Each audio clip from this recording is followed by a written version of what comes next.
datang di Advo Talk. Berbicara untuk perubahan, Mendukung yang tidak terdengar. Oke, selamat pagi kakak dan abang. Halo. Selamat pagi. Halo. Oke, jadi hari ini ya kita pertama kalinya Advo Talk ya. Bener. Langsung Bincang-bincang asiknya lagi di UPT Perpustakaan Undri. Bener banget, UPT Perpustakaan Universitas Riau Gurindam 12. Oke, jadi hari ini kita sama siapa nih?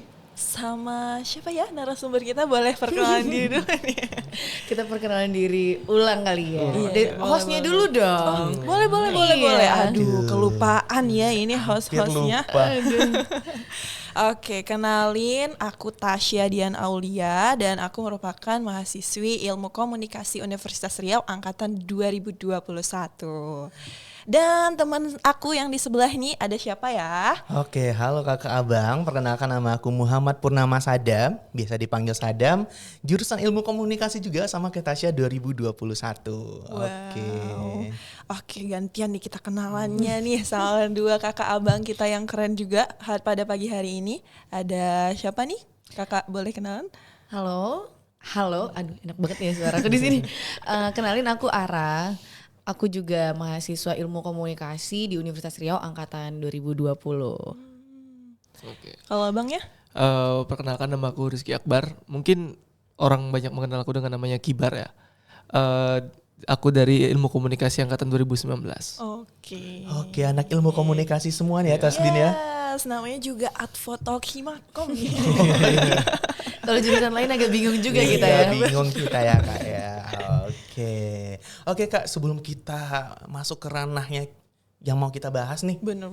mau nanya dikit nih tentang kakak dan abang nih. Sebelumnya nih pernah berada mungkin di organisasi apa, atau pernah sekarang lagi kesibukannya apa Betul.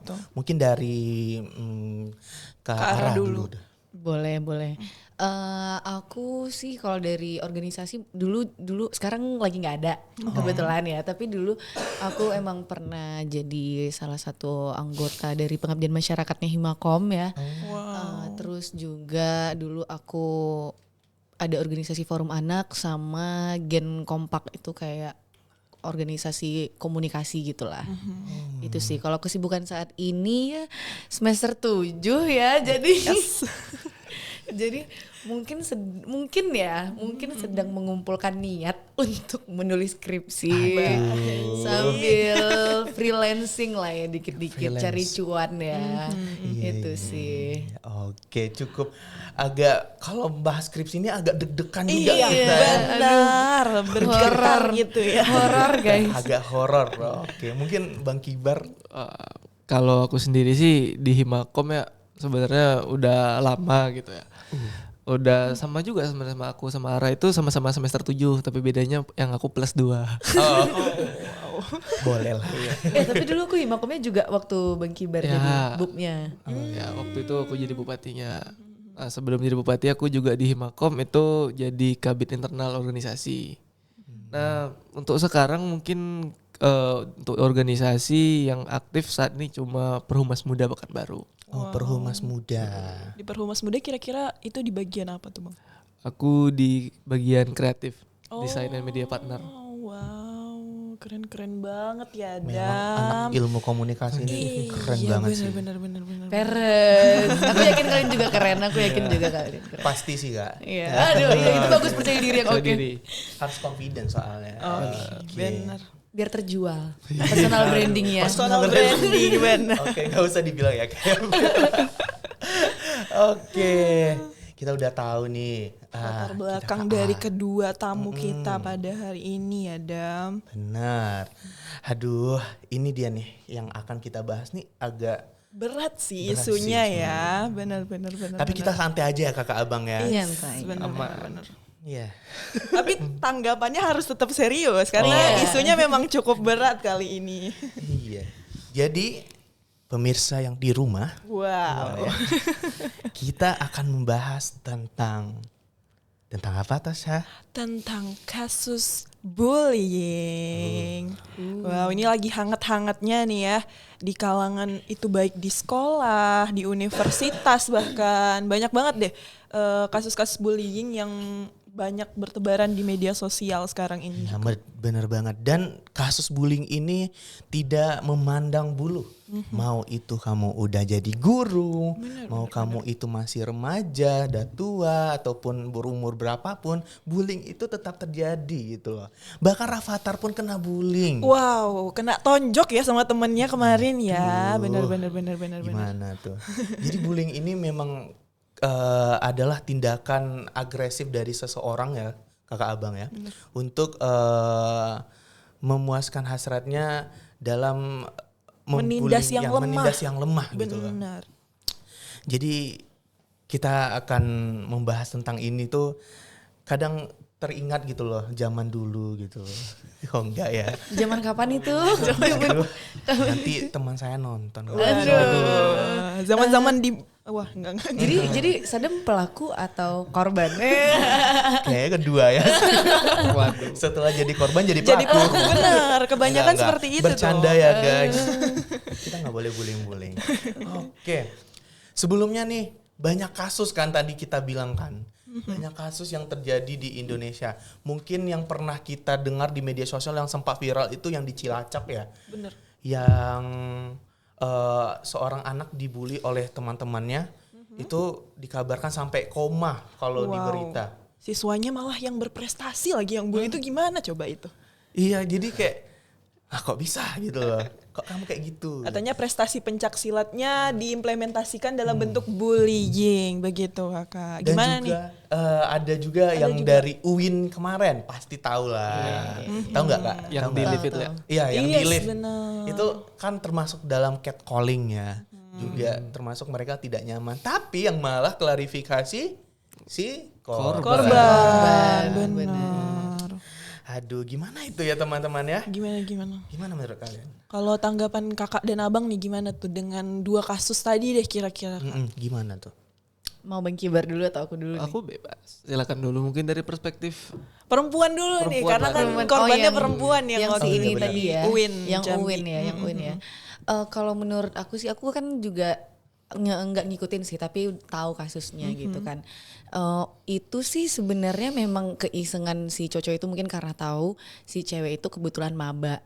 Nah jadi mungkin rasa senioritas yang berlebihan gitu ya, itu biasa terjadi sih, kayak dari SD kayaknya udah ada sih kayak kakak kelas yang sok jagoan gitu kan. Sama juga tuh sampai di dunia perkuliahan juga mungkin seperti itu. Jadi ketika si cewek itu bilang dia masih maba, aku rasa itu salah satu pemantik bagi si cowok-cowok itu untuk ngebully. Dan aku rasa juga gak semua orang sebenarnya jahat gitu, kayak mereka tuh kan ada sekelompok kayak 5 orang atau berapa orang.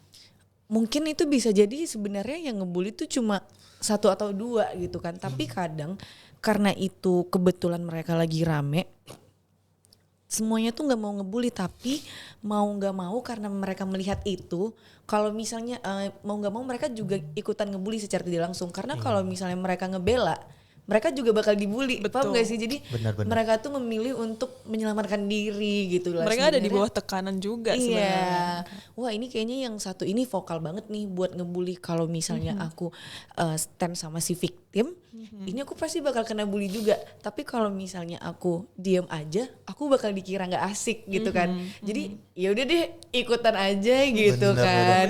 Biar dia juga punya temen dan ngerasa juga jagoan gitu sih kalau menurut aku. Bener.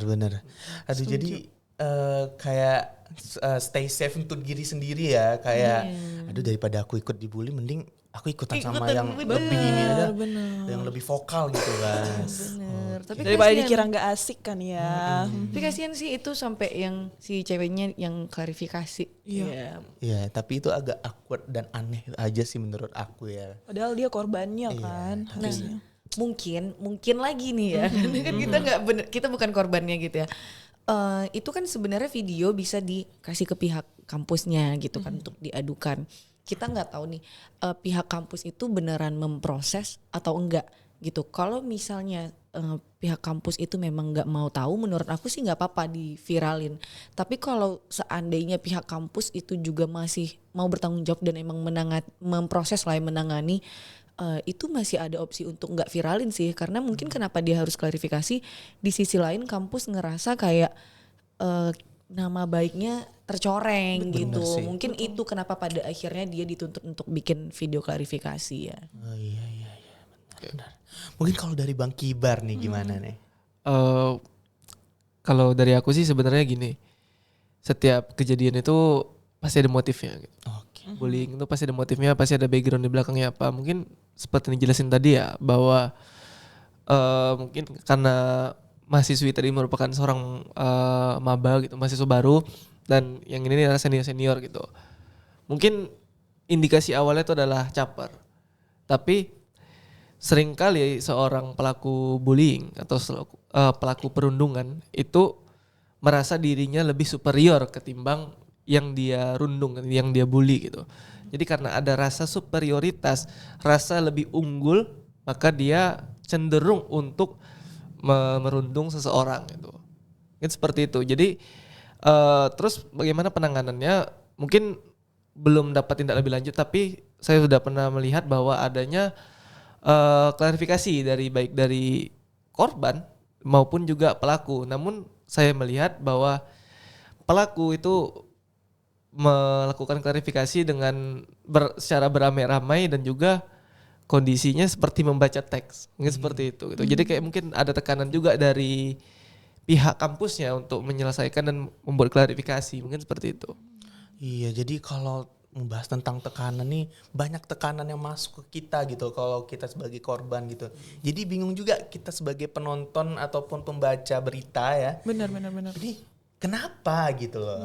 Ya kan Tasya ya. Tapi menarik banget, indikasinya adalah caper tadi ya, Iya, Bang. caper. Biasanya memang anak-anak yang melakukan perundungan ini sebenarnya adalah anak-anak yang kurang perhatian dari orang lain atau terlalu diperhatikan, atau seperti apa nih? Gimana tuh menurut Ya. kakak abang? Faktor-faktornya kira-kira nih, Ya Bang. faktor-faktornya. Faktor-faktornya itu sih sebenarnya menurut aku banyak ya. Yang pertama pasti karena dia ngerasa jagoan, sama kayak kasus yang satu lagi tadi yang itu Yang siswa berprestasi. siswa berprestasi itu. Nah, ibaratnya kan dia juga punya kemampuan untuk pencak silat tapi tidak dipergunakan dengan baik ataupun sesuai tempatnya. Nah, itu bisa jadi karena dia nggak dia bisa menyalahgunakan itu karena dia ngerasa wah, ini aku udah ikut lomba pencak silat sana sini nih gitu kan. Jadi kalian jangan macem-macem ya sama aku. Jadi ketika dia ngerasa ada yang berani sama dia, mungkin dia merasa terancam. Jadinya dia menyalahgunakan apa yang dia punya gitu kan, keahlian dia, kemampuan dia. Dan juga di sisi lain biasanya itu pembuli itu dia terlepas dari dari emang bawaannya yang merasa superior, terutama di sekolah, itu karena kebijakan sekolahnya juga sih menurut aku yang kurang oke gitu ya, yang kurang oke. Karena kalau memang ada pengawasan dan kebijakan dari sekolah yang oke, itu harusnya bakal menjadi lebih baik. Banyak kok anak-anak dari SD yang udah diajarin ataupun udah dikasih tahu nih indikator bullying itu apa, seperti apa gitu kan, dan cara melaporkannya gimana segala macem. Tapi masih belum rata gitu, belum rata aja. Bahkan kalau ini aku sorry ya Bang ya, aku jadi bahas satu kasus lainnya yang baru-baru ini juga. Tahu nggak sih yang anak SD dia dibully sama temennya, kakinya ditendang, terus gurunya bilang kayak gini, itu cuma candaan doang, wajar katanya. Wow. Itu Yang sampai diamputasi itu ya? Kaki itu Oh, sampai iya. diamputasi. Kakinya sampai diamputasi, terus gurunya bilang itu wajar. Itu Emang di- boleh bercanda. amputasi sewajar itu? gitu kan. boleh. Nah jadi itu dia tadi maksud aku kenapa sekolah menjadi salah satu faktor, bukan cuma Iya, iya. rumah ataupun personality anaknya doang. Benar. Tapi kalau misalnya gurunya menyepelekan hal itu dengan tanda kutip demi menjaga nama baik sekolah, wah itu berarti hak anak ditiadakan dong gitu kan. Mana sih hak perlindungan anaknya gitu yang harusnya mereka dapetin, anak-anak ini dapetin dari orang tua, lingkungan, masyarakat, sampai pemerintah gitu. Bahkan guru aja nggak bisa menuhin itu dengan menganggap itu tuh wajar gitu. It's okay kalau si pelaku juga punya hak untuk dilindungi ya secara hukum, karena gimana pun dia masih anak, apa yang dia lakukan itu belum dipikirkan dengan matang ataupun dengan pemikiran yang dewasa. Tapi cara melindunginya juga bukan kayak gitu, karena itu emang terkesan dia melindungi si gurunya atau nama sekolahnya atau kelalaian dianya tadi. Gitu sih menurut aku. Aduh. Kebijakan sekolah. Satu kasus tadi tuh kayak dia sampai diamputasi ya Kak ya. Ya amputasi, itu cuma bercanda. Dan bercanda. Santai aja Sadam, itu cuma bercanda, ya kan? Emang boleh sebercanda itu? Santai aja, anaknya kan cuma bercanda. Iya. Diamputasi doang kok. Gak apa-apa, cuma diamputasi kok. Oke, mungkin Bang Kibar nih, menurut Bang Kibar gimana tentang faktor-faktor apa yang terjadi gitu lah. Kalau dari aku sih seperti tadi juga ya, sebenarnya gara-gara mungkin kurang perhatian, anak-anak ini kurang perhatian sehingga dia mencari perhatian. Namun dari balik itu semua juga ada motif satu lagi. Motif itu adalah power, dimana kekuatan. Sekarang itu untuk mendapatkan keadilan tuh cukup sulit, apalagi cuma dengan melalui prosedur yang biasa. Sekarang kan ada istilahnya no viral no justice gitu kan. Wow, iya bener banget itu. Iya, no viral no justice. Jadi viral no justice. sekarang itu coba kalau misalnya ada kejadian kita dipukulin dan tidak viral, itu mungkin nggak ada penyelesaiannya sampai sekarang gitu. Bener sih. Nah ini dengan adanya viralnya beberapa kasus bullying, tentu di sini jadi kesempatan untuk para korban itu untuk speak up dan juga diselesaikan permasalahannya. Tapi gini juga, mungkin kita pernah lihat kasus yang Mario Dandi ya, yang pemukulan itu. Dia merasa aman ketika di penjara karena dia yakin ayahnya akan mengeluarkan dari penjara karena power ayahnya yang merupakan seorang pejabat gitu. Tak bisa kita pungkiri bahwa itu juga jadi salah satu faktor kenapa seseorang merasa superior, karena dia merasa superior baik dari tenaganya maupun juga dari Orang dalam backupnya juga gitu. Dia merasa punya di backup, jadi nggak masalah. Dan bullying itu sebenarnya salah satu hal yang paling berbahaya lah untuk kita semua. Kenapa? Karena ini virus sudah ada dari lama gitu, sudah menjamur bahwa bullying ini bahkan di depan mata kita sendiri atau mungkin bahkan kita pernah melakukannya tanpa kita sadari. Tapi perlahan-perlahan ini malah jadi sebuah bahan candaan, bahkan bahan untuk viral gitu, membuli seseorang tanpa kita ketahui bahwa dampaknya itu sebenarnya ada terhadap korban-korbannya ini gitu. Dampak secara psikis, secara fisik, secara mental itu bahkan berlangsung ke depannya nantinya ketika cara dia menghadapi orang. Mungkin seperti itu, terutama pada anak-anak yang mentalnya belum terbangun gitu. Iya benar. Tapi ngerasa nggak sih Bang Kak kalau bullying sendiri ini udah jadi tren gitu?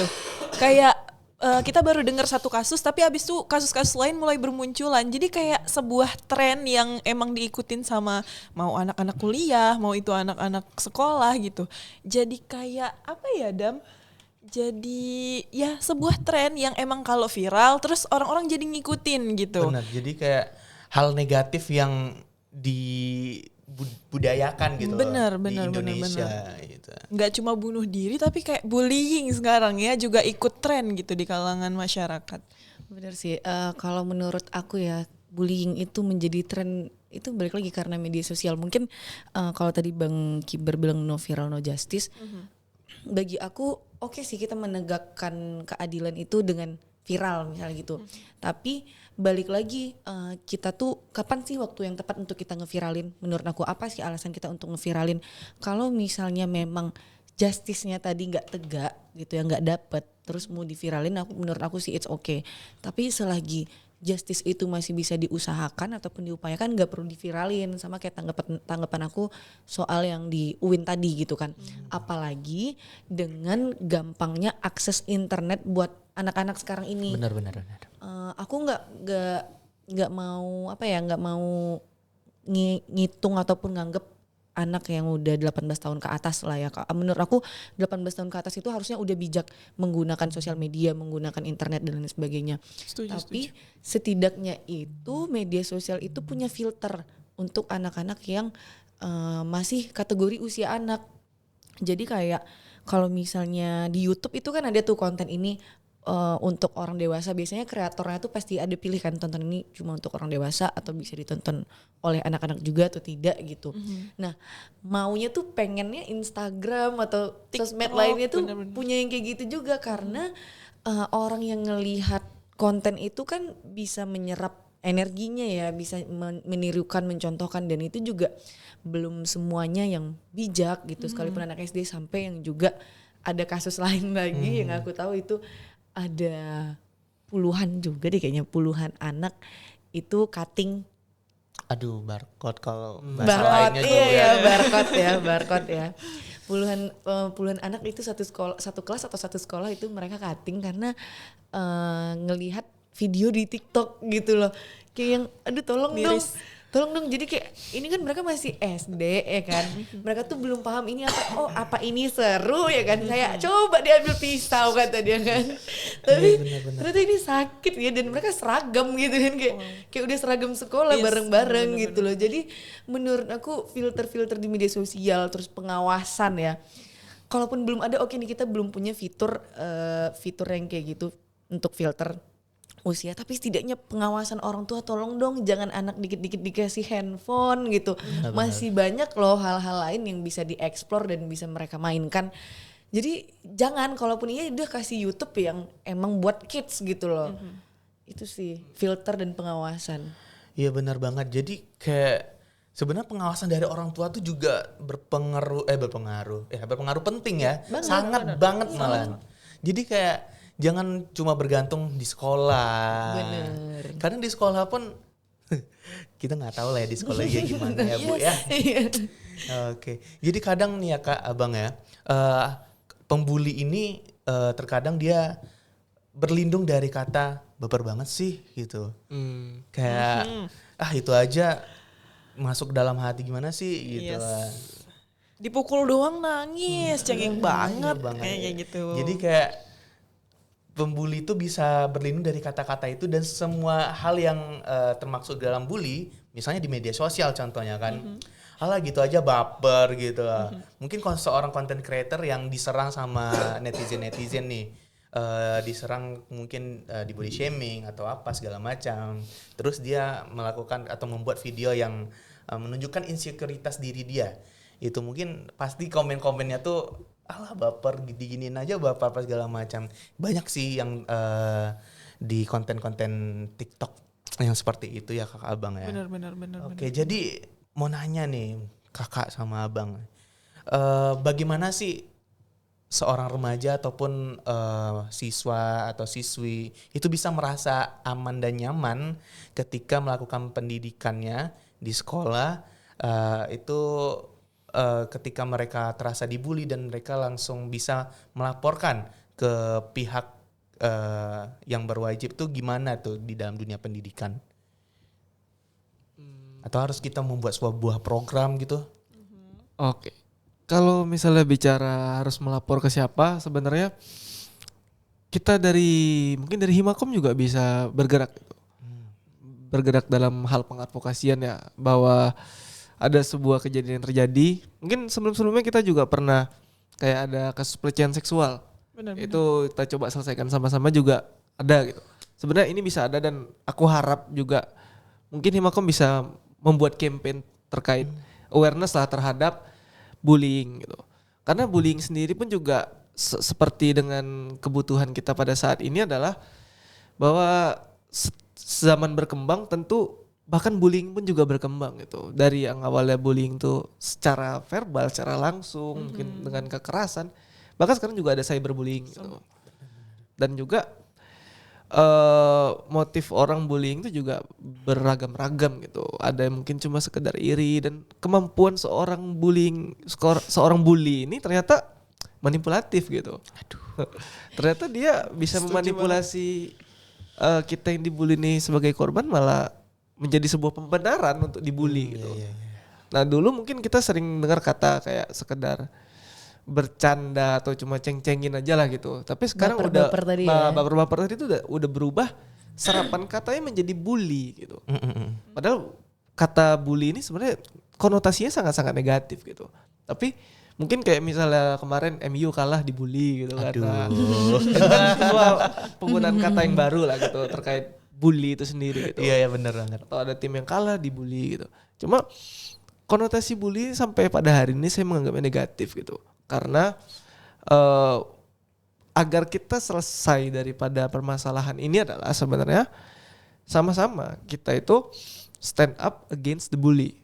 Iya benar. Karena kalau bukan teman-teman yang ngebully, kita dibully juga dengan kebijakan-kebijakan yang ada gitu. Jadi harus adanya kekritisan kita terhadap bully dan kita harus berani stand up gitu. Kita harus berani ngelawan bully-bully itu. Memang mungkin tidak bisa sendiri gitu. Karena mungkin kalian pernah dengar lah ada cerita bahwa seseorang yang dibully karena dia ulang tahun dia dibully pada akhirnya dia bunuh diri gitu. Mungkin aku belum bisa verifikasi itu kejadiannya, cuma itu kalau nggak salah di dekat daerah-daerah kampung aku ya kejadiannya. Itu dia sampai bunuh diri karena dibully, dia dituduh mencuri uang gitu. Nah, dampaknya itu cukup besar. Selain mental yang diserang, juga sampai membuat orang memiliki tendensi untuk bunuh diri gitu. Jadi gimana caranya kita biar ini adalah pertama mungkin dari kita yang aware terhadap bullying ini, ayo kita dampingi. Kita dampingi orang yang dibully ini. Kita jadikan dia sebagai rekan yang sama-sama saling mengamankan. Saling mengamankan. Itu untuk dari pribadi masing-masing kita lah dulu yang bisa kita coba lakukan. Lalu yang selanjutnya apa? Mungkin bisa melalui Himakom. Melalui Himakom apa? Himakom melakukan pengadvokasian, melakukan upaya-upaya untuk penyelesaian apa yang sudah terjadi ini gitu. Mungkin mau mengambil jalur hukum atau mungkin mengambil jalur mediasi melalui fakultas juga bisa. Terus selanjutnya melalui apa lagi? Setahu aku di fakultas kita punya ada lembaga konselingnya juga ya. Oh kita punya? Kita punya lembaga konselingnya di fakultas, itu mungkin bisa diberdayakan juga gitu. Cuma aku belum tahu detailnya. Kalau nggak salah namanya pojok P2K ya. Aku padahal tadi rencana emang mau nanggepin gitu sih. Soalnya kan kita punya ini kan wakil dekan yang bidang kesiswaan. Kemahasiswaan. Kita mahasiswa. Maaf. Kemahasiswaan gitu kan.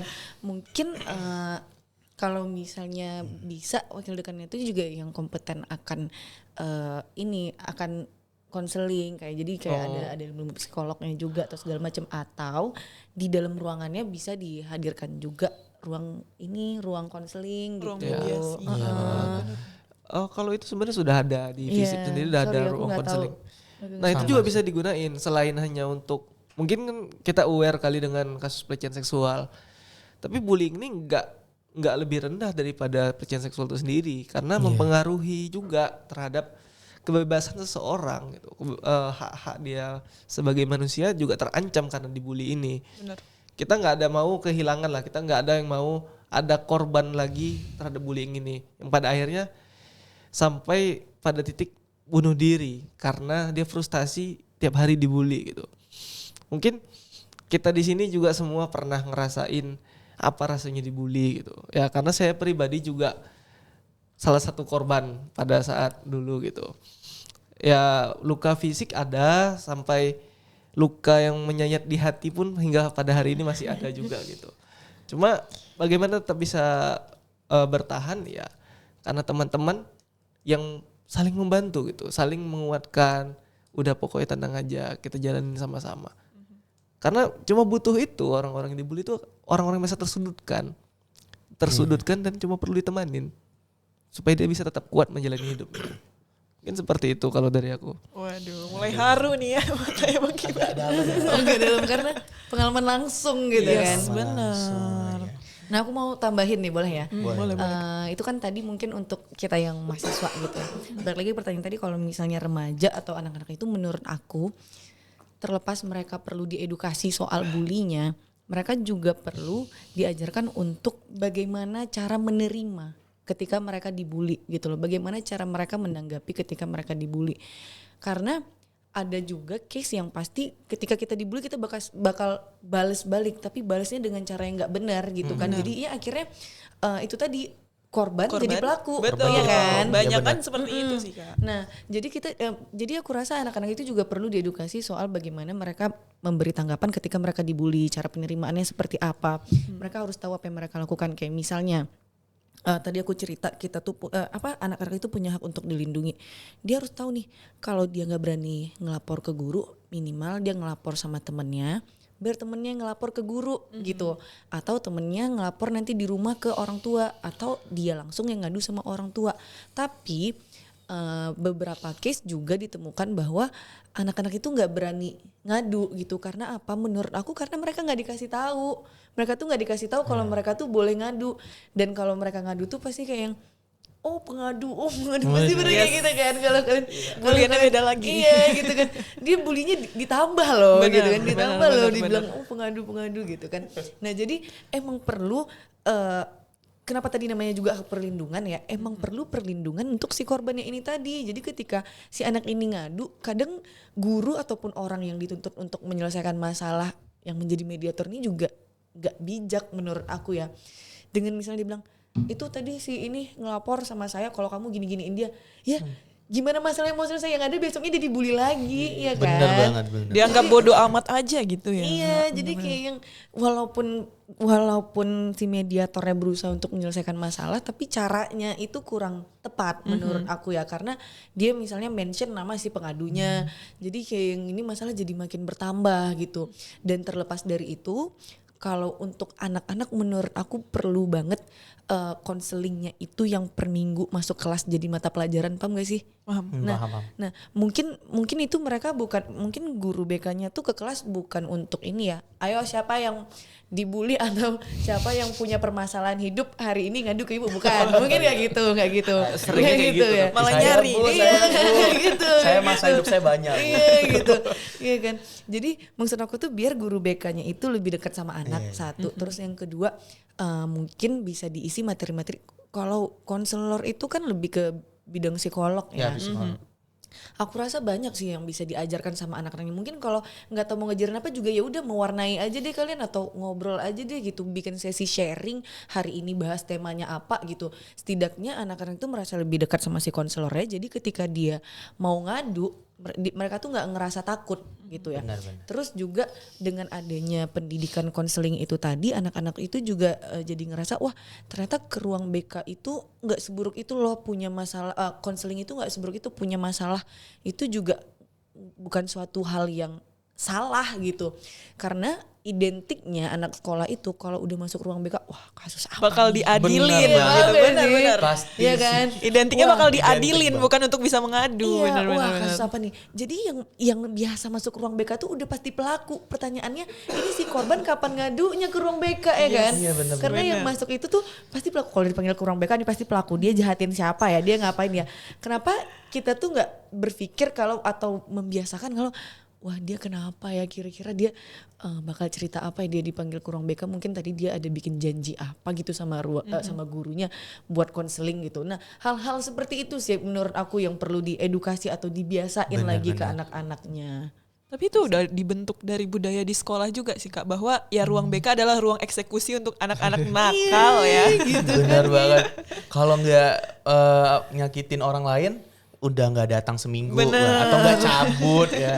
Aduh, ruang BK lagi. BK horor banget, padahal konseling itu kan bukan melulu soal kasus kita sama orang lain ya. Yang namanya adanya ruang BK itu bisa jadi ini si anak punya masalah di rumah sama orang tuanya. Ya harusnya guru BK-nya itu juga menjadi ruang yang aman gitu dan terpercaya untuk menceritakan hal tersebut. Mungkin itu tadi Bang kenapa menurut aku di kampus kita juga butuh konseling dan ternyata kita udah punya ya untungnya. Karena menurut aku kita walaupun kita punya yang namanya dinas advokasi, advokom ya di Himakom, itu tuh belum tentu orang yang mau ngadu tuh sepenuhnya percaya. Karena apa? Kita sebaya. Nah itu tadi kita sebaya satu, terus yang kedua dalam kita akan lebih percaya kepada seseorang ketika menceritakan sesuatu, ketika seseorang itu punya kredibilitas yang lebih. Benar. Gitu kan. Setuju. Jadi mungkin advokom bisa menjembatani deh, setidaknya kalau misalnya advokom di sini nggak bisa menyelesaikan kasusnya sampai selesai, setidaknya bantu mereka untuk kamu kesini nih kita punya konselor, kita punya ini, atau kasih tahu teman-teman lagi, karena aku di kampus udah 7 semester aja baru tahu hari ini gitu loh. Kalau tahu kan udah dimanfaatin dari kemarin ya. Benar. Jadi dari cerita yang Kak Ara tadi, sebenarnya sistem peradilan anak itu terhadap kasus-kasus bullying ini tuh efektif apa enggak sih sebenarnya? Regulasi hukumnya deh gimana nih Iya. menurut abang sama kakak sendiri? Kalau terkait regulasi ya, mungkin kalau misalnya bullying tuh seringnya kena pasal penganiayaan aja. Cuma gini, yang seperti yang saya bilang tadi sebelumnya adalah no viral no justice itu. Oke. Tapi ternyata pernah dengar cerita Justice for Audrey gak? Aduh, pernah buat di Facebook. Aku pernah dengar tapi aku lupa kasusnya yang mana ya. Itu kasusnya dia mengaku dibully Iya, betul. gitu.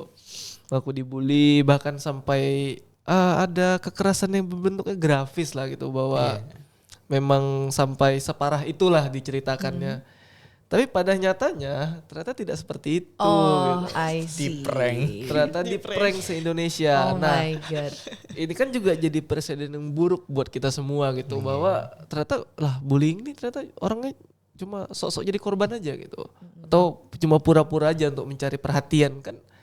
Itu jadi masalah juga ke depannya untuk kita. Tapi sejauh ini belum ada lagi lah kejadian seperti itu karena cenderungnya kita masyarakat Indonesia ini adalah reaktif terhadap kasus-kasus yang ada.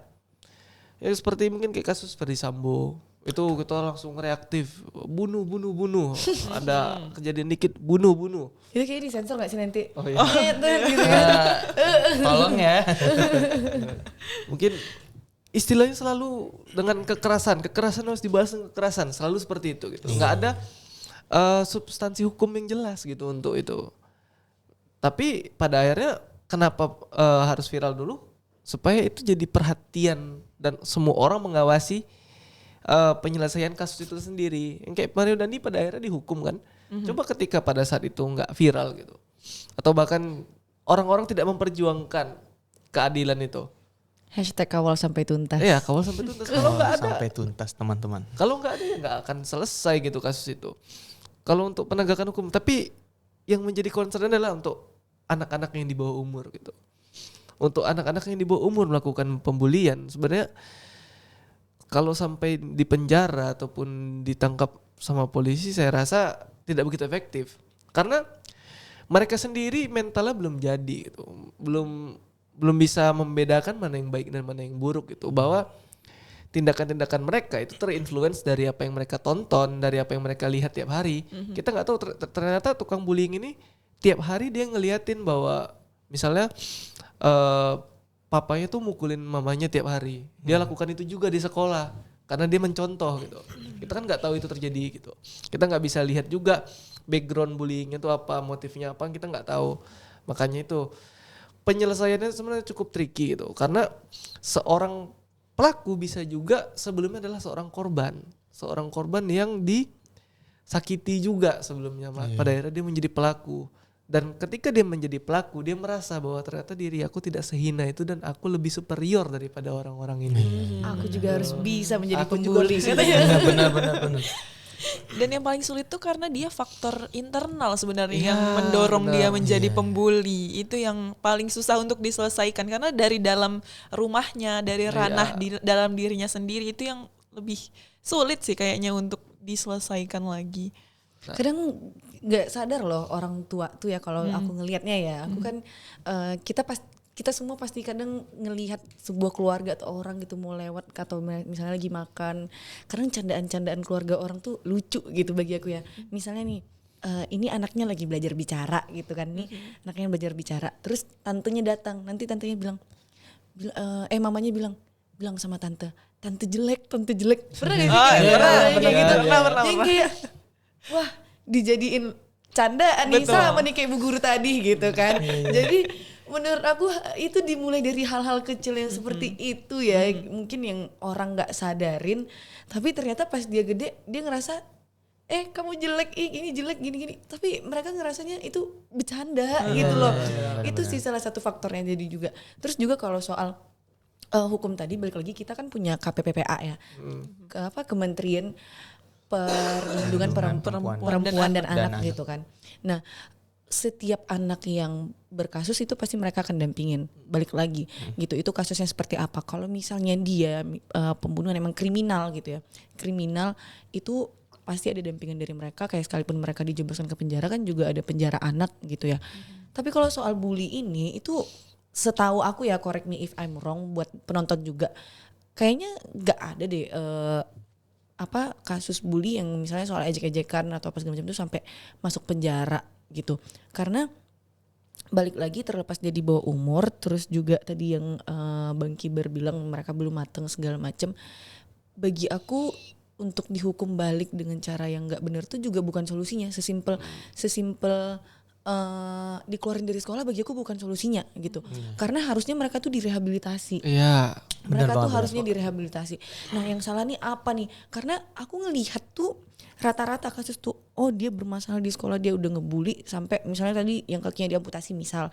Terus paling nanti ujung-ujungnya hukumannya aku rasa bakal di DO gitu. Ya elah, ini anak ngebully karena apa? Pendidikannya kurang. Terus dia dilarang sekolah, coba gimana? Waduh. Gimana? Iya kan? Berarti jadi kayak aku tuh bingung sama sistem pemikiran ini ya, guru-guru ataupun beberapa sekolah, mungkin nggak semuanya memang, cuma oknum-oknum lah ya kita bilangnya. Itu gimana ceritanya sih, kenapa anak yang berkasus malah dikeluarin dari sekolah tuh secara tidak langsung malah membatasi hak mereka dalam pendidikan gitu kan. Sementara itu hak mereka loh untuk dapat pendidikan, mereka dididik aja masih kayak gitu. Gimana kalau nggak dididik? Betul. Benar banget sih. Jadi kayak yang kadang anak-anak tuh sampai pindah sekolah ya Ya. Bang ya, kayak Bang Kibar, aku kebetulan kenal sama Bang Kibar udah cukup lama kan, jadi aku juga udah tahu cerita kelamnya Bang Kibar ketika menjadi korban gitu kan. Nah jadi kayak Bang Kibar itu sampai pindah sekolah dia. Nah Bang Kibar dia pindah sekolah, cuma pertanyaannya tuh gini, abang kan pindah karena abang mau sendiri ya? Iya. Nah itu kan karena abang ngerasa gak aman. Nah bagi orang-orang yang di DO itu kan korban yang memilih. Tapi kalau pelaku biasanya di DO, karena lucu kan kalau korban di DO tuh lucu kali pula kan. Lucu kali. Nah tapi kalau kayak pelaku di DO, dia pasti gak sekolah di lingkungan sekitar rumah dia lagi. Kenapa gitu? Karena pasti kan ada obrolan tetangga, misalnya anak-anak SMP tahu kan, kita pasti main sama anak-anak SMP lainnya gitu. Terus kayak yang, ih dia dikeluarin dari sekolah makanya dia pindah gitu kan. Jadinya bahan omongan. Nah salah satu solusinya apa? Mereka pindah tapi jauh nih, misalnya ke daerah lain. Nah terus dia di daerah lain itu kan dia emang definisi memulai kehidupan baru yang dia nggak kenal orangnya siapa-siapa segala macam. Itu apakah efektif? Belum tentu, karena apa? Pertama orang tua belum tentu mampu untuk membiayai itu. Terus yang kedua lah, dia di tempat baru, mereka nggak tahu nih kalau dia dulu punya kasus, gue juga masih punya kuasa katanya. Terus akhirnya masih berlanjut gitu kan. Makanya kenapa menurut aku yang solusinya itu mau dia bullying yang selagi masih anak-anak itu udah direhab aja, dibenerin yang salah itu, bukan membenarkan yang salah tapi dikoreksi gitu loh, diajarin gimana benernya ketimbang harus dihukum yang berlebihan gitu. Enggak sih, apalagi sampai membatasi hak mereka untuk belajar gitu. Sekolah mungkin mengiranya bahwa dikeluarkan itu adalah hukuman yang paling ini berat ya. gitu. Ya mungkin boleh lah diskors paling lama sebulan gitu atau Iya. berapa hari. Atau dalam gitu. waktu skorsing itu dia Direhab. didatengin ya sama guru BK-nya gitu kan, untuk bisa direhabilitasi atau diberikan nasihat-nasihat lah untuk kelakuannya dia gitu. Bener. Karena yang ada kalau dia berhenti sekolah, belum, mana tahu dia nggak mau lanjutin lagi. Yang ada tuh kan ya udah, gimana generasi selanjutnya, gimana generasi yang dia lahirkan kalau dia aja pendidikannya nggak selesai nih gitu. Ya bisa jadi dia juga nganggap enteng soal pendidikan, maka malah melahirkan pembuli-pembuli baru nanti. Betul. Aduh, melahirkan pembuli baru nih, agak mengerikan ya. Mati satu tumbuh seribu. Betul, mati satu tumbuh Bahaya. seribu. Agak bahaya nih. Capek kita. Aduh, udahlah. Bapaknya tobat, anaknya lancur. Emang boleh. Tag team ya, ganti pemain. Tag team. Oke, mungkin aku ada notice sih tadi satu dari yang Kak Ara bilang. Ini yang di awal-awal tadi sih. Kayak kepikiran aja gitu. Kalau nggak ditanya tuh kayak gak enak Ganjel gitu ya. Ya Allah pengen nanya gitu loh. Tadi ada Kak Ara bilang mungkin sebagian orang kan misalnya dibully nih. Dia tuh nggak tahu cara untuk menyampaikannya. Nah, jadi kayak hal simpel aja nih menurut kakak dan abang nih. Gimana kita sebagai seorang teman nih misalnya melihat teman kita itu dibully atau dipermalukan di depan umum gitu loh. Apakah kita harus kayak, kebanyakan kalau teman dekat kan ketawa gitu. Padahal kita sendiri yang merasa kayak terasa disudutkan gini, kita tuh kayak merasa tidak enak gitu loh. Tapi teman-teman kita pada ketawa, bukannya malah membuat kita tenang atau apa. Itu gimana tuh menurut Kak Ara atau Bang Giba? Kalau aku pribadi ya, aku tuh biasanya gini. Misalnya Tasya teman aku nih gitu kan. Terus mereka bilang, Tasya nih ini gini. Kayak yang sekalipun itu benar, kadang kan orang ngelakuin kesalahan juga nggak harus mentah-mentah dibilang depan orang lain misalnya gitu ya. Atau misalnya emang dibully deh apa ya, Tasya apa sih? Aku tuh juga bingung deh, nggak mau ngebully juga gitu kan kayak. Pokoknya misalnya nih Tasya dibully gitu kan. Paling aku cuma jawab gini sih ketika orang ketawa atau orang ikutan, aku cuma bilang jangan gitu, itu teman aku. Atau gitu-gitu juga tetap teman aku. Kalau aku gitu sih. Jadi setidaknya si Tasyanya yang lagi dibully itu ngerasa oh untung nih satu orang Ada masih yang ngebelain gue membelain. atau nggak ikutan gitu kan, atau nggak ikutan gitu. Paling aku gitu sih. Jadi kalau misalnya di tongkrongan tuh aku sering banget karena orang tahu aku tipikalnya orang kayak gitu ya. Jadinya orang pada sebelum ngebully temen aku, mereka pasti bilang temen kau tuh Ra, katanya gitu gini kan gitu, atau kakak kau tuh, abang kau tuh gitu. Karena mereka tahu apapun yang mereka sampaikan aku pasti bakal tetap mengakui kayak yang ya udahlah biarin, itu abang aku kenapa gitu, ya itu teman aku kenapa gitu. Udah sesimpel yang kayak gitu sih menurut aku untuk stand sama orang ya, sama teman ataupun korban gitu. Terus kemudian kalau misalnya aku ngerasa itu tuh, atau kita ngerasa itu tuh hal yang nggak bisa diselesaikan ataupun dibela dengan cara seperti itu aja, dibersamai secara seperti itu aja, berlebihan misalnya pelecehan seksual atau apa, ya sebagai teman kita tahu nih kita harus ngelapornya ke siapa, kejadiannya di mana gitu kan. Terus informannya siapa, penting banget. Kalau nggak nanti kayak jadi kasus Justice for Audrey Part 2 gitu. Prank-prank lagi ya. Jadi emang kayak kalau ada laporan-laporan gitu tuh bukan cuma si korbannya aja nih yang ditanyain, tapi si informannya ini kita juga harus pastiin dulu ini valid atau enggak. Terus kita konfirmasi lagi gitu kan. Setelah itu baru kita tahu kita harus bawa kemana ini gitu. Kalau misalnya kita nggak tahu kasusnya kan kita juga bingung, ini mau diantar ke kantor polisi atau ke konselor kemana, kita juga bingung gitu kan. Jadi ngobrol dulu, cari tahu dulu masalahnya seperti apa gitu. Kalau memang seandainya itu berat bagi dia untuk menyampaikan, offer aja dulu. Kamu mau nyampein sendiri atau mau aku bantu atau aku temanin gitu. Karena nggak semua orang nyaman kan ketika orang lain yang ceritain atau dia ngerasa nggak puas gitu. Dan kalau misalnya dia ngerasa dia butuh uluran tangan, ya why not gitu loh. Kita tuh harusnya udah tahu gitu, kita tuh harus nolong temen ya. Aku kebetulan join forum anak dulu waktu aku SMA. Jadi aku udah cukup tahu lah ya untuk menjadi perpanjangan tangan atas kasus-kasus anak ya, ataupun yang dialami anak. Jadi kalau misalnya orang yang belum tahu gitu ya, ini nih yang harus kalian lakukan gitu ya, ini yang harus kalian lakukan, harus cari tahu dulu kasusnya apa, terus anterin, temenin, jagain. Kalau misalnya ini perlu pendampingan orang tua misalnya, ya udah bilang ke orang tuanya, oh aku takut nih orang tua aku tahu gitu kan kadang ada anak yang kayak gitu ya, aku takut nih orang tua aku tahu, ya udah laporkan sama orang dewasa yang menurut kita tuh bisa membantu menyelesaikan ini. Dan mungkin orang dewasa lainnya itu juga bisa membantu untuk menyampaikan ke orang tuanya dengan cara yang benar gitu loh, sehingga dia nggak perlu takut sama orang tuanya dan reaksi orang tuanya pun tidak seperti apa yang mereka nggak harapin itu sih. Setuju. Oke, jadi kayak apa ya? Pendidikan sih base-nya. Pendidikan ya? Makanya tadi aku bilang konseling tuh harusnya di sekolah-sekolah tuh diajarin loh ini indikasi bullying itu seperti apa sih? Kamu kalau dibilang jelek itu namanya dibully ya, bukan bercanda gitu. Dari sesimpel kayak gitu anak-anak harus ngerti loh. Iya, kadang sebenarnya itu bisa kita dapatkan di rumah gitu loh sebenarnya. Benar. Iya, kayak misalnya nih aku dapat pendidikan dari orang tua aku, kayak misalnya nak kalau dibilang diejek gitu apa segala macam, jangan ngebalas atau secara fisik atau apa, pede aja gitu loh. Tunjukkan apa yang Sadam punya gitu loh. Jadi kayak mereka tuh capek sendiri, kok pede-pede nih anak ya, nggak jatuh-jatuh mentalnya gitu. Iyalah gitu. Kalau menurut Bang Kibar nih gimana Bang?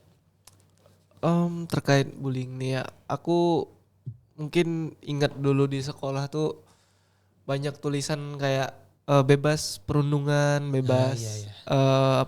perpeloncoan gitu. Yes. Itu selalu ada di mana-mana, tapi implementasinya nggak ada gitu. Benar. Kita sering luput lah mungkin dari guru-guru untuk melihat, bahkan dosen-dosen melihat, bahkan mungkin gurunya juga ikut terlibat dalam hal bullying. Itu sering terjadi gitu sama kita. Tapi bagi aku sih adalah ini virus udah lama, ini penyakit udah lama dan sudah sangat mengakar di masyarakat kita gitu. Benar-benar. Apalagi masyarakat kita sangat-sangat ini ya multikultural gitu, bahwa dari background yang berbeda, dari asal yang berbeda, background yang berbeda, itu jadinya cenderung saling merasa ada yang superior, ada yang merasa sangat inferior di bawahnya gitu.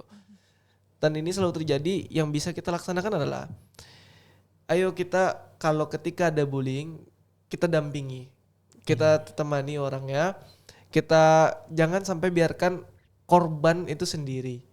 Dan untuk pelaku sebenarnya masih ada kesempatan untuk memperbaikinya. Dengan apa? Kalau yang di bawah umur bisa kita konselingkan, bisa kita kasih bimbingan psikologis, Iya, benar. kita bina lagi. Kan Indonesia selalu bicara tentang dibina. Dan baru dibinasakan gitu. Iya, baru aja mau nyambung. Sebenarnya tapi kalau dibinasakan nggak juga gitu.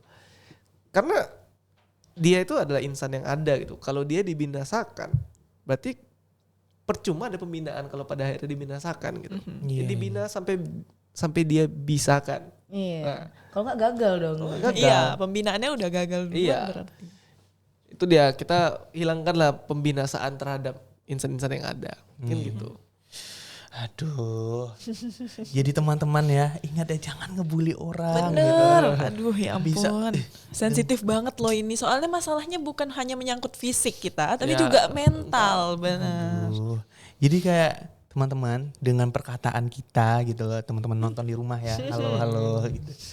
Kalau kita ngomong nyerocos aja tanpa ada filter gitu Betul. loh, itu bisa membuat hati orang sakit ataupun sampai ujung-ujungnya tuh mengakhiri hidupnya yang kayak cerita-cerita tadi gitu loh. Kayak gimana ya? Dari hal-hal kecil aja sih Sadam. Kayak baru ketemu misalnya kita udah lama gak ketemu. Terus yang ditanya duluan adalah, ih gendutan ya sekarang. Ilfil gak sih? Itu kayak, ya gitu. bisa gak? Jangan hal pertama yang tanyain. Mbok ya tanya, gimana kabarnya sekarang? Apa kesibukannya? Gitu. Dalam hati, pergilah kau sana. Itu balik ke standar kecantikan sih. Iya. Kayaknya kan kayak yang apa sih standar kecantikan setiap orang itu berbeda. Berbeda. Gitu. Jadi kayak ya aku emang pengen aku juga salah satu orang yang kemarin sempat gendutan gitu kan. Nah, aku tuh naik sampai 12 kilo. Jadi aku tuh setiap ketemu tuh Rah gendutan ya. Dan aku kayak ngerasa aku emang berusaha keras ini buat biar berat badan aku naik. Kenapa malah kesannya aku dihina ya gitu. Tau gak sih? Bener. Kayak nggak salah kan aku gendutan gitu. Aneh deh orang gitu. Iya benar, kalau kita memenuhi semua ekspektasi orang tuh nggak bakal ada habisnya gitu loh. Benar. Aduh gimana ya. Soalnya aku pernah dulu ya cerita dulu tuh aku tuh pernah diejek gitu kan. Dibilang makmur gitu. Makmur yang di film Sule. Tahu. Karena aku dulu pakai kumis kan. Sekarang enggak gitu loh. Jadi kayak insecure tuh tambah lagi dari abang-abang kakak tingkat yang di sekolah waktu itu kan. Dibilangnya setiap ketemu pasti dibilang diet lah gitu lah, apa biar sehat. Aku ngerasa sehat-sehat aja sih selama gendut tuh. Terus karena banyak yang ngomong gitu, banyak yang nyerang, jadinya kayak ada motivasi gitu loh. Jadi olahraga apa segala macam, dan alhamdulillah kemarin turun 20 kilo gitu. Jauh. Kayaknya abis ini aku mau lihat deh foto Before Sadam and yang- after. Tapi sebenarnya emang ya sih setelah aku cerita juga yang namanya berat badan tuh nggak sehat gitu loh. Mungkin badan kita masih sehat tapi itu tetap nggak sehat ya kan. Makanya sekarang aku udah turun lagi 6 kilo. Wow. Iya. Dalam waktu berapa bulan tuh Kak? 6 kilo ini dalam waktu 3 bulan deh kayaknya. Wow. Jadi sekarang orang kalau ketemu aku beda lagi. Kok kurusan tersiksa ya gitu kayak. Males banget komentarnya. Ya Allah, ini orang nggak tahu perjuangan aku makan tuh maksimal jam berapa gitu kan, kayak nggak makan malam, nggak cheating gitu. Astagfirullah, serba salah hidup. Pengen ngomong bisa diam nggak gitu loh. Oke, nah untuk closing statement Closing nih, statement nih buat dari- pertanyaan selanjutnya untuk kakak sama abang nih. Apa tadi udah dijawab sih sebenarnya, cuma ini untuk memantapkan lagi. Oke. Apa sih kak, bang, kan latar belakang kakak dan abang tentunya dari organisasi-organisasi tadi kayak Iya, kakak benar. udah dari organisasi anak, bahkan Bang Kibar dari Perhumas Perhumas Muda Muda. gitu kan, dari Hima juga Iya. gitu kan. Nah, bentuk dukungan seperti apa sih kak yang memang benar-benar efektif untuk diberikan dari organisasi atau kelompok-kelompok masyarakat kita untuk mengatasi bullying sendiri? Iya. Gak hanya untuk korban tapi ya untuk semua kalangan lah kak gitu. Siapa dulu? Abang dulu, abang dulu. Oke. Abang dulu. Karena tadi terakhir aku yang ngobrol jadi kayak Iya. gantian gitu. Oke, Kayak gantian ya. paham dong gitu. Sebenarnya kalau bicara dukungan dan apa yang bisa diberikan terhadap organisasi-organisasi yang ada itu simpel aja, stand aja. Kami berdiri di belakang korban, kami selalu ada di sisinya, berikan pemahaman bahwa tidak semua kata-kata yang jahat itu selamanya adalah bullying. Karena tadi saya juga dengar kan kayak si Sadam ternyata pernah Iya, dikata-katai, tapi pada akhirnya jadi semangat gitu kan. Mungkin kita bisa mengalihkan energi-energi negatif orang menjadi energi yang positif tuh untuk setuju. digerakkan kepada ini. Kita kasih pemahaman lagi orang yang dibully gitu. Tapi kalau misalnya pembulian itu udah bersifatnya fisik, maka kita harus menciptakan ruang aman untuk mereka. Sebisa mungkin kita lindungi itu korbannya, jangan sampai ada efek yang berkepanjangan. Dan juga aku harap di sini kita bisa sama-sama kita campaignkan dan kita buat aware orang-orang terhadap bullying itu sendiri. Karena bullying ini adalah penyakit yang sangat tua, sudah lama dan belum kunjung sembuh juga kita terhadap penyakit ini. Jadi aku harap sama-sama kita bergandeng tangan, saling mendukung bahwa kita hapuskan budaya bullying, budaya pelonco, budaya yang kolot yang pada akhirnya menindas orang yang merasa inferior dan memberikan tempat pada orang yang superior untuk menindas orang-orang itu, kita hapuskan sama-sama. Mungkin dari aku itu. Hapuskan. Oke, kalau dari aku sih sebenarnya nggak jauh beda ya sama Kibar. Yang pertama pasti stand sama orang yang dibully atau stand with victim ya, bahasa hashtagnya. Dan selain itu juga tolong kita yang ada di dalam organisasi manapun itu, selain kita mendampingi, kita juga jangan menjadi pelaku gitu loh. Karena kadang orang yang mendampingi itu malah menjadi pelaku. Misalnya kayak yang wah gila ya, dia dibully sama si ini, di gini-giniin, dikata-katain atau dia main fisik segala macem. Padahal tuh orang juga nggak seberapa gitu. Jadi kayak yang ayo tolong dong kita kerjasama ya. Kita selain kita bersama si korban, kita juga harus tahu baseline-nya kita itu di mana, dasarnya kita tuh di mana. Kita jangan sampai juga jadi pelaku yang pada akhirnya orang juga kena dampak bully dari kita secara tidak langsung. Itu sih. Jadi harus bisa menempatkan posisi dengan baik. Itu sih pesan aku. Oke. Jadi kayak seperti tagline kita ya, berbicara untuk perubahan. Mendukung yang tidak terdengar gitu. Jadi udah di dalam Artful Talk kita pada hari ini tuh udah banyak saran-saran dan pelajaran yang kita pelajari ya. Mulai dari pelajaran yang kayak seperti contoh-contoh kasus yang udah diberikan, pengalaman hidup. Bener. Jadi itu kayak menjadi motivasi untuk diri kita sendiri ya, termasuk aku Kak, mungkin Tasya juga, iya kan? Bener lah.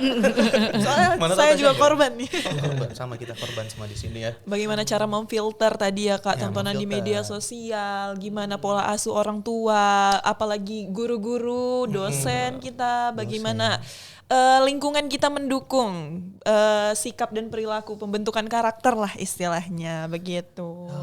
Oke. Udah sampai di penghujung podcast kita ini, Sadam. Ya benar banget. Tepuk tangan dulu dong untuk kita semua. Dengeran nggak ya? Denger ya? Dengar nggak? Oh dengar. Oke jadi begitulah teman-teman. Membuli itu tidak baik. Lebih baik kita mengaji ya. Betul. Dan sholat 5 waktu ya. Oke, mungkin sampai di sini foto kita. Jangan lupa untuk like, comment, and subscribe. Setuju. Oke. Oke, sampai ketemu di Advotalk berikutnya. Berbicara untuk perubahan. Mendukung yang tidak didengar. Oke. Dadah. Dadah.